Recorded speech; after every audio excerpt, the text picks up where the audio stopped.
চারদিকে পাখির কলকাকলি আর পাহাড়ি ঝর্ণার মিষ্টি শব্দ। ব্যস্ত শহরের কোলাহল থেকে দূরে ঠিক এমনই এক রূপকথার মতো জায়গায় যদি হারিয়ে যেতে চান, তবে স্বাগত মালয়েশিয়ার জান্ডা বাইকের লীলা হিলটপ রিট্রিট এ। কুয়ালালামপুরের যান্ত্রিক জীবন থেকে মাত্র 1 ঘন্টার দূরত্বে পাহাড়ি অঞ্চল জান্ডা বাইক। পবিত্র ঈদুল আজহার দ্বিতীয় দিন 28শে মে বৃহস্পতিবার বাংলাদেশ কমিউনিটি প্রেস ক্লাব মালয়েশিয়ার সাংবাদিকদের আয়োজনে ঈদ আনন্দ ভ্রমণ 2026 নামে চমৎকার এই ভ্রমণটির আয়োজন করা হয়। আর এখানকার একটি পাহাড়ের চূড়ায় অবস্থিত এই নীলা হিলটপ রিট্রিট, এখানে পা রাখলেই আপনার মনে হবে আপনি এক টুকরো পাহাড়ে ঘেরা সবুজের রাজ্যে চলে এসেছেন। চারপাশের সুউচ্চ পাহাড় আর ঘন জঙ্গল আপনার সব ক্লান্তি নিমিষেই দূর করে দেবে। এখানকার ভিলা বা কটেজগুলো তৈরি করা হয়েছে ঐতিহ্যবাহী মালয় এবং মডার্ন আর্কিটেকচারের এক অপূর্ব মিশ্রণে।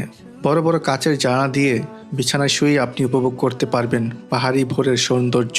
আর বিকেলের হালকা ঠান্ডায় বারান্দায় বসে 1 কাপ গরম কফি হাতে মেঘেদের আনাগোনা দেখার অনুভূতি ভাষায় প্রকাশ করার মতো নয়। শুধু অলস সময় কাটানোই নয়, এখানে রয়েছে দারুণ সব আয়োজন। চাইলে আপনি ক্রিস্টাল ক্লিয়ার ঝর্ণার পানিতে গা ভাসাতে পারেন।